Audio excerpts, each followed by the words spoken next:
sih. Maaf bro, ini di mana mana? Di mana lah babi nong? Kan dia lemah kontur, macam dia tak tahu orang mendengar.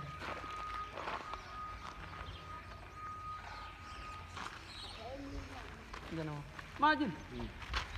Kan ajin ular itu makan. Kan yang ngapain kita lupa? Jin kana jin. Siapa ini meroy orang jin lerang mah.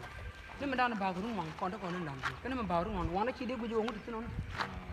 Saya nama lari jemalah ni, kana dua lain ni kon jaga ni dua rezeki. Namun kita gua anda dua loh. Ada magar tu, ni siapa cikgu cila tu le cetam saja. Kalau le cetam, cina cun tu cikgu ni. Dah we walca dah we. Oh kan namun jelah munyi mau kana. Wih nyamedan nyamer kaya dan. Anta kaya gini. Kau konengan ni mewah kaya je. Oh jinama. Aku ni gua cikgu lan mama la paling si anda kudu pikau. Pet di dia kon la jadi kudi dollar lamun kudarau. Nian kuarale ada mah lamun kurau tu cijeli mau apa palfian. Lu ku camni yoga ruadu kan citi ngudi ke jadi nyal. Kau aja. Anu gua biar anu gua namun lu ke jadi. Ma jadi mau kudu jadi mau kayak mood bang nono. Oh. Ma nyame tu mam kene. Angu. Nyal do pro kai. Angu. Yang ngul dalam bang di video ngul chen alar Malaysia dah nyal ma jadi tok ma. Nyale jadi metani. Jadi dia ruin je. Jadi nyale bagak dia belok ke nyam nong ruin. Allah kau cinya meda ruin je lo man. Cimu ni cami yoga ruadu cio dah dia cimu ni cam. Kau nyaru. Allah. Kadang ku kini jauh cang lah toji, mila toji cang dura lah tuni budau yat kuji kini jauh tu gada jadi ko toji.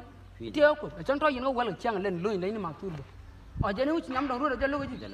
Kadang ku munyi man ngak. Cang dah benar dolar kan dam dah aku yor ni dah dah. Cang no dia ku jar ruin ni kono telpa wala abi dah dia mungkin jauh tu dia.